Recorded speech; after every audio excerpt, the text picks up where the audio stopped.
So I'm Christian Skoorsmith, and I'm looking a little rough and tumble out here on Harstein Island in the rain, in the fall, and enjoying the quiet, doing some thinking. And it seems like the fall always sort of reminds me of, it seems like a season of forgiveness. And one of the weird things about our culture is that we use forgiveness, the same word, that one word, to describe two totally different ideas. And so I think that there's like a lot of confusion around what forgiveness is, and a lot of mixed feelings about it in our culture, because we use this one word to talk about these two totally different ideas. And so we get, and we don't distinguish them oftentimes. And so we use the word forgiveness most often, it seems like, to talk about something that we do for someone else. I forgive you. I'm doing this because you've offended me, you've hurt me, and I'm doing it. It's a unilateral thing. I'm doing it for you. It's coming out of me, and it's saying that that our relationship is somehow restored or is working on being restored. It's something that we do somewhat at the sacrifice for ourselves and for the benefit of someone else. And so there's a lot of mixed feelings about that, about rightfully so. Like, when is that appropriate? Because are we doing that when I'm the victim? Is that an appropriate response? Does that make myself vulnerable again to being hurt again? And that, I think there's some righteous criticism of that idea.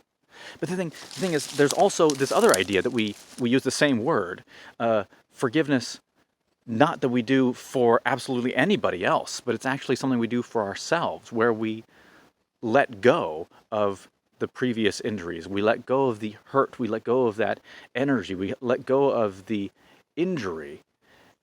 We don't forget about it. Whereas in this one, there's sort of the forgive and forget mentality, that true forgiveness means that I'm not going to hold this against you. I'm not going to keep this in mind.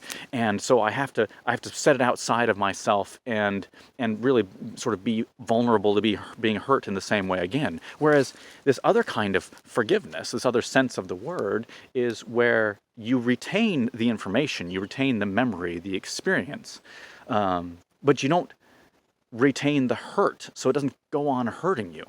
But you still have that information so that you're not setting yourself up to being hurt in the same way again, because that's not smart, right? And so I think that's a really healthy idea about what forgiveness is. Forgiveness isn't something I do for someone else. Forgiveness is something I do for myself, right? Which is a phrase we hear a lot. But the thing is, it gets all mixed up with this idea that we're actually doing it for somebody else, but it just makes me feel good, right? Whereas this other sense of forgiveness, it has nothing to do with the other person. It's all about me letting go of that injury so I can step into my own brilliance, so I can be my own whole self, so I can move into my future not being held back by those old injuries, those old hurts. I'm smarter for those experiences.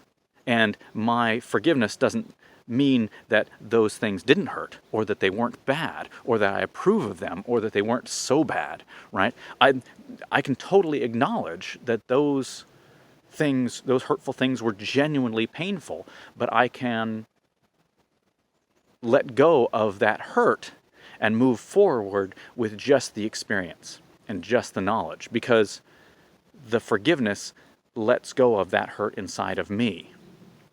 And it doesn't matter if I tell that person that I forgave them. It doesn't matter if they know. It doesn't matter if they accept it. It doesn't matter if they want it, or it doesn't matter. My relationship with them is unaffected by that forgiveness, except in the sense that now I'm free to respond out of my best self, out of my best ideas, out of my best heart and knowing. And so I'm going to be a better person, and I'm going to relate to people differently. But I'm not going to automatically assume that a relationship is restored, a relationship that makes me vulnerable to be hurt again in that same sort of way. So I think one of these one of the confusions that comes up when we talk about forgiveness in our lives is that there's these two ideas, right? Where forgiveness, we do it for somebody else, that we're giving up, we're sacrificing part of ourselves, that we're making ourselves vulnerable to being hurt in the same way again. We're forgiving and forgetting, and that's the real true benefit to ourselves, is that we are open to that again. And this other kind of forgiveness where the real benefit is that we're no longer bound by that previous hurt. We're wiser, we can take that information, and we can move forward in who we are, in our lives, in our relationships, without that injury, but still have that understanding. And I think so.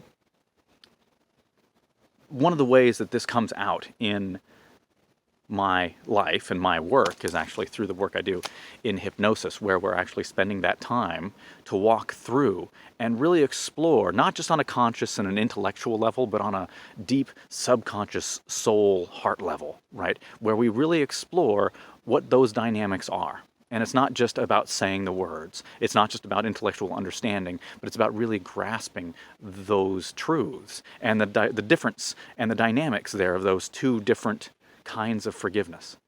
And it seems like fall is the perfect time when we're letting go of the stuff that might have served us in the past or might not have, that's just changed now. And it's time to really just let it fall and look forward to that coming of spring.